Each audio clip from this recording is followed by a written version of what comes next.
Welcome. Today, just there is a court judgment, not judgment, just court commented about reservation benefits for the children from economically, educationally advanced families within the backward classes. And obviously, whenever these kind of comments comes, there will be discussion. The discussion will be extended to the schedule caste. Shall we extend this? What is say the creamy layer concept to schedule caste or not? SC/ST reservations also, that obviously it will come. Now the Justice VB Nagaratna and Ujjal Buyan, they asked that if both parents are IAS officers and why should they have reservations? So that is the question they asked. Okay, obviously even though it belongs to OBC category, but obviously there will be discussion that comes that, and you have to extend that particular creamy layer concept to schedule caste.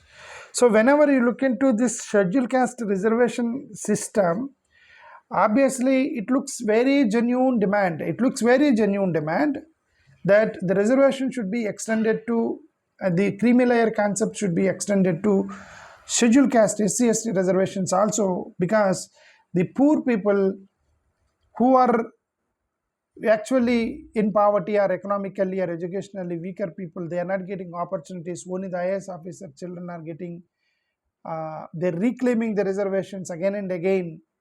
The same family is getting jobs again and again. These kind of arguments are coming. Obviously it comes, but obviously whenever this kind of discussion comes, that there will be another side argument that SC/ST reservations are not about economical conditions and poverty and social exclusion. I mean, social and economic education background. SC/ST reservations is all about caste discrimination, historical untouchability, and exclusion and caste oppression. So that argument anyway there will be there. But whatever, if I say for example, first creamy layer concept, if you talk about this, there may be danger that first they talk about creamy layer, then the more exclusions in the name of rules and regulations, and then the eligibility criteria, they'll make it tighter eligibility criteria, and eventually all the reservations will become weaker. Step by step dilution may happen. So this fear is there among SC/ST people about this creamy layer, right?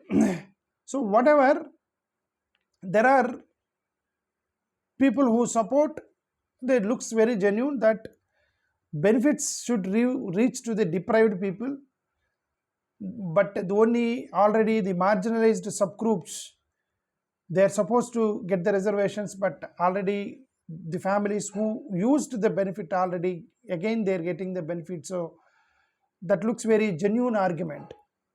But even though it looks very genuine argument, there are certain problems to this particular creamy layer, especially for SC/ST category, because there is something called a not found suitable NFS scam was reported recently, especially in the educational institutions. We know that, say for example, if there are 15 schedule caste seats are allotted to schedule caste, and only 10 people are found suitable, and the remaining 5 seats they're not finding the suitable candidate, then what they do, there are certain conditions where they can divert that 5 not found suitables to the general category, especially in promotions, in some services, not all, in some promotions and services, you can divert unfilled SC/ST subcategory seats to the general category, like some sectors, emergency sectors like health sector, hospitals, and there are some army and whatever it may be, that when if you find that not found suitable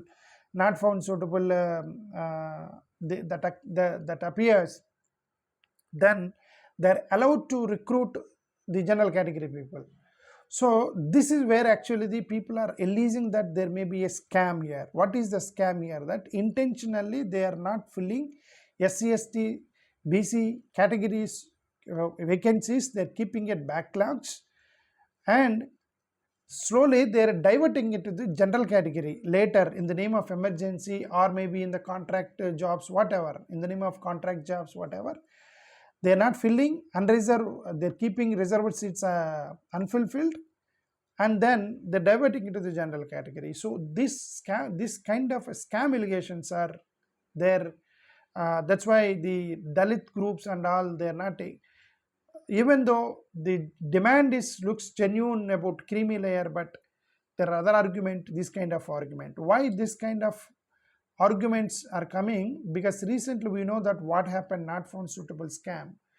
Professors, associate professors, government promotions, interview based recruitments, there was a allegation of not found suitable, because they're saying that there's no eligibility not cleared, unqualification screening he failed, so he attended interview but not much impressive interview, and then met a minimum, they did not meet minimum standards also, they did not meet. So these kind of arguments are coming, whatever the different arguments, they're using it and diverting the entire reservation system, keeping non-found suitable.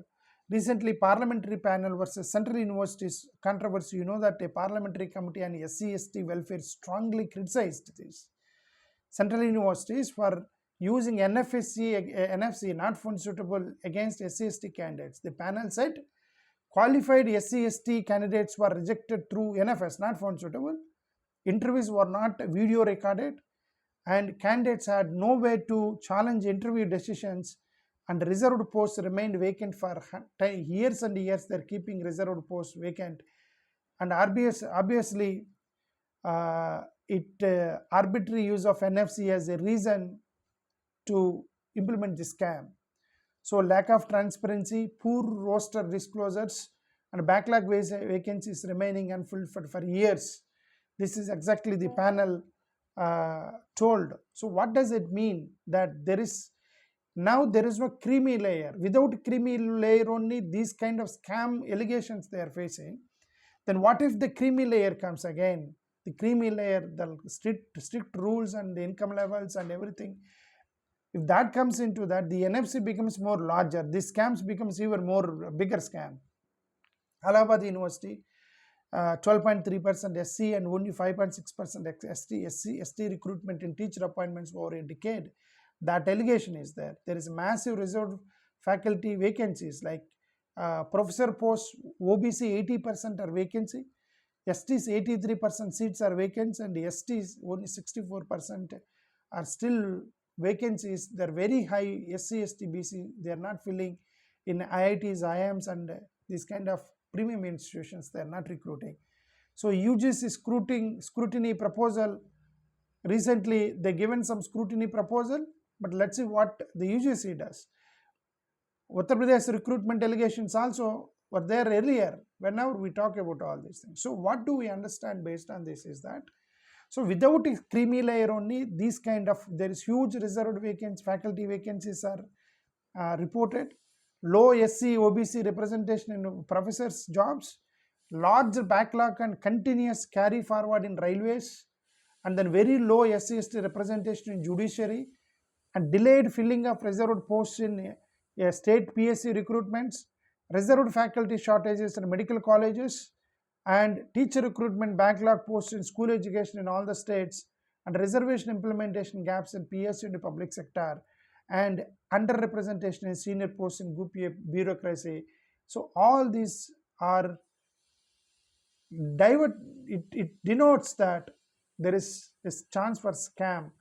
So when this is happening, we need to demand for creamy layer very carefully. We should not be very hasty to demand for creamy layer to be implemented in SC/STs, because these scams will become more bigger and bigger and larger, and ultimately all the SC/ST, BC backward communities posts will be diverted to general category in the name of not found suitable. So we need to think very carefully. That's why we started ADS, an organization called ADS across the country. All the countries we are starting, and we are going to address all these things carefully under the ADS banner. Thank you. Namaskar.